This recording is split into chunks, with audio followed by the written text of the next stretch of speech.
Do professional footballers smoke? No, right? How is it possible that a top-level player could smoke cannabis? Well, these 10 players don't think the same way, and in fact, there are quite a few big names on this list. Get ready, because some of them might shock you.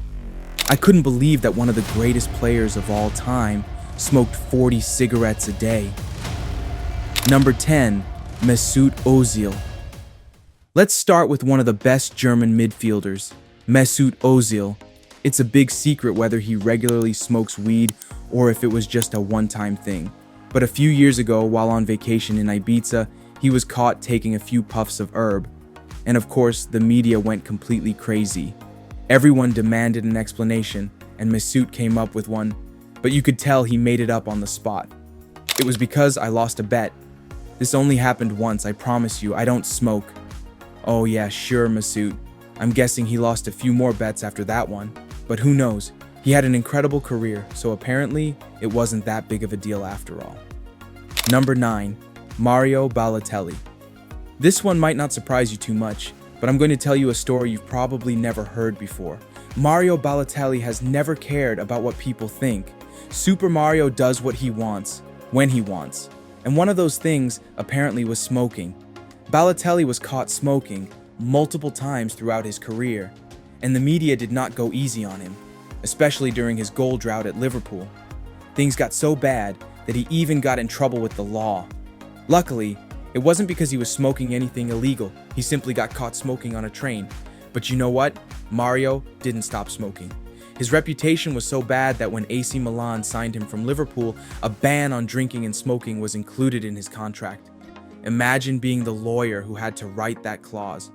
That must have been a weird contract, right?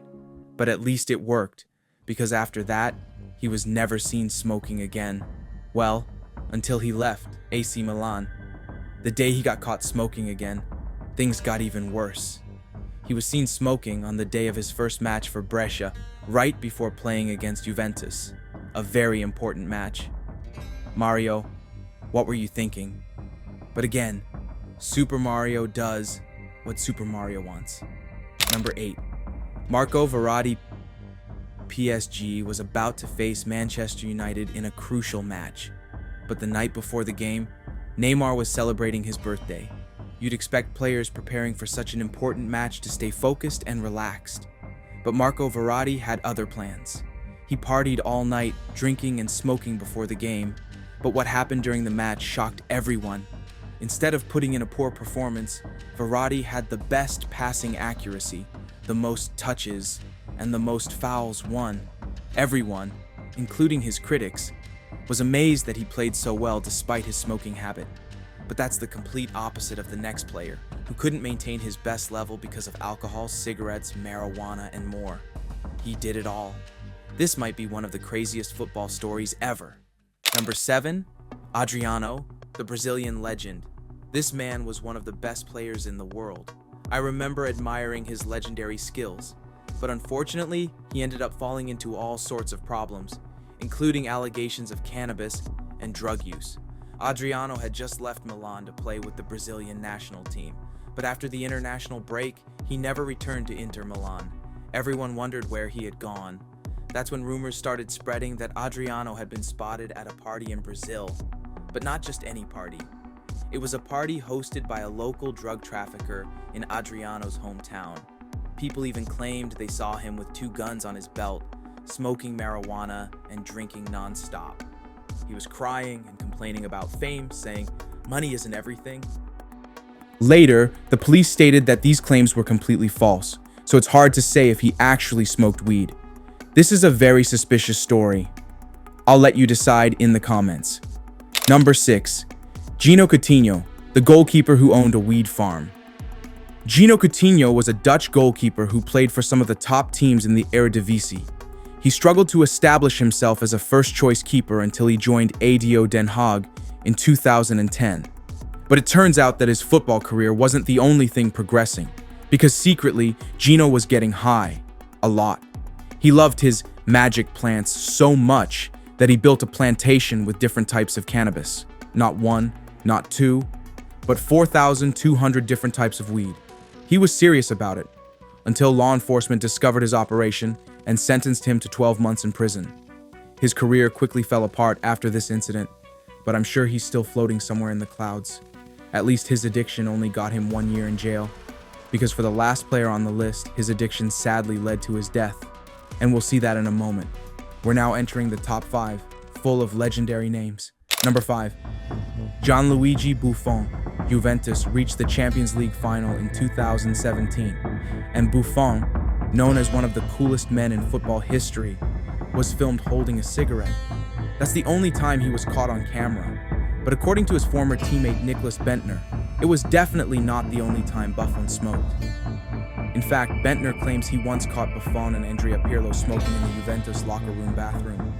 It was my first day, and I found 10 or 12 players in the bathroom, drinking coffee, chatting, and enjoying each other's company while smoking a cigarette. It was a great moment, and I felt like I was going to enjoy my time there. Well, you and I weren't there, so we'll just have to take his word for it. Number 4, Ashley Cole. When Cristiano Ronaldo was asked who his toughest opponent was, he thought for a second, before surprising everyone with his answer, Ashley Cole. So, I think it's fair to say that Cole can be considered one of the best left backs to ever play football. But once again, he had a habit of smoking, a lot. Emil Heskey even called him a chain smoker. His performances on the pitch were impressive, but his time at Chelsea became complicated. Why? Because Jose Mourinho hates smokers. He tried everything to get Ashley Cole to stop smoking, but Cole either didn't want to or simply couldn't quit. The chain-smoking left back soon realized his time at Chelsea was coming to an end, and he finally left the club at the age of 33. Imagine what he could have achieved if he hadn't become addicted to nicotine. Number 3, Raja Nainggolan. Do you remember Raja Nainggolan? He is actually one of the most well-known smokers in football, and he's not afraid to make it public. When he played for AS Roma, he smoked so much that he even smoked with the assistant coach while his teammates were in the dressing room. But what's shocking is that smoking never seemed to affect his performance, at least when he was at his peak, as Roma didn't care about his smoking habits as long as he kept scoring goals. But his next club, Royal Antwerp, wasn't a fan of his smoking habits, especially when he did it on the field. Yes, you heard that right. During a league match, Nainggolan was sitting on the bench bored, so he decided it was the perfect moment to light up a cigarette.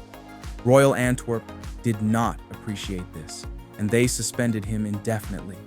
The club officially stated, "We had a conversation with him about certain behaviors, and we have decided to remove him from the team indefinitely due to actions that reflect negatively on the club." To be honest, I understand their decision. That was an extremely unprofessional move from Nainggolan. Number 2, Wayne Rooney. One of the greatest English strikers of all time, Wayne Rooney had an absolutely legendary career at Manchester United. But Rooney was also caught multiple times doing some questionable things, like the time he was seen urinating in public. But one of the main reasons people disliked him was because of his heavy smoking and drinking habits, especially smoking. Fans and the media constantly criticized Rooney for it. Luckily for him, Sir Alex Ferguson allowed him to keep playing without issues. Number 1, Johan Cruyff. The moment you've all been waiting for. I'm sure you know Johan Cruyff. Even if you're young, you've probably seen videos of this man millions and millions of times. This guy won everything, both as a footballer and as a coach. 3 Ballon d'Or titles, 4 European Cups, now called the Champions League, 13 league titles, 13 national cups. The only thing he never won was the World Cup. But apart from that, he won it all. He loved football, but unfortunately, he also loved smoking. How many cigarettes do you think he smoked per day? Take a guess, because the real answer will shock you. Remember, we're talking about a professional footballer. He smoked around 20 cigarettes a day, and that was at his peak as a player. When he became a coach, he decided to double that number. He went up to 40 cigarettes a day. That's a huge increase. But all that smoking obviously had an impact on his body. In 1991, he had to undergo heart bypass surgery. Thankfully, the surgery went well, and he was able to live another 25 years. But in 2016, He sadly passed away from lung cancer. He died at the age of 68.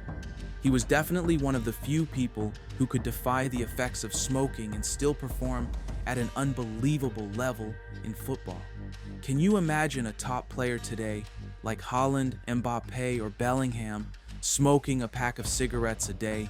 That's crazy, right? To finish, I recommend you watch this video. I heard it's amazing.